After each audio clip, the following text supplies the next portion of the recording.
Numbness is a warning and a symptom, it is not normal.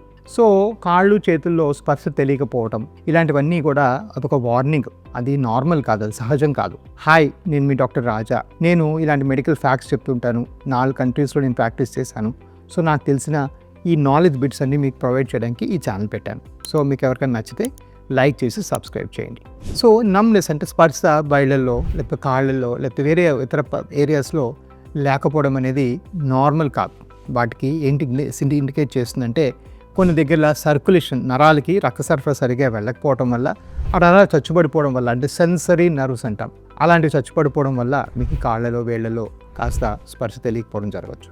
కొన్నిసార్లు లోపల ఏమైనా నరాలు బ్లాక్ అయిపోయి, అంటే ప్రెషర్ వల్ల, అంటే ఫర్ ఎగ్జాంపుల్ స్పైన్లో కానీ ఇంకెక్కడైనా కానీ ప్రెషర్ వల్ల కూడా మీకు సెన్సేషన్ లేకుండా అవ్వచ్చు. మరికొంతమందికి విటమిన్ B12 లోపించిన వల్ల కానీ, ఆల్కహాల్ అధికంగా తీసుకోవడం వల్ల కానీ, షుగర్ కంట్రోల్ లేకపోవడం వల్ల కానీ మీకు కాళ్ళలో స్పర్శ సరిగా లేకపోవచ్చు. And last but not the least, మొదటి నుంచి మనం చెప్పుకుంటున్నాం, క్రానిక్ స్ట్రెస్ అంటే మరే ఇతర కారణాల వల్ల మీరు న్యూరలాజికల్ కానీ నర్వస్ స్ట్రెస్ కానీ మరే ఇతర స్ట్రెస్ ఫీల్ అవుతుంటే వాటి వల్ల కూడా స్పర్శ తెలియకుండా కొంచెం మీకు వింతగా అనిపించవచ్చు. సో ఇవన్నీ కూడాను మనం ట్రీట్ చేసుకోవడం చాలా అవసరం.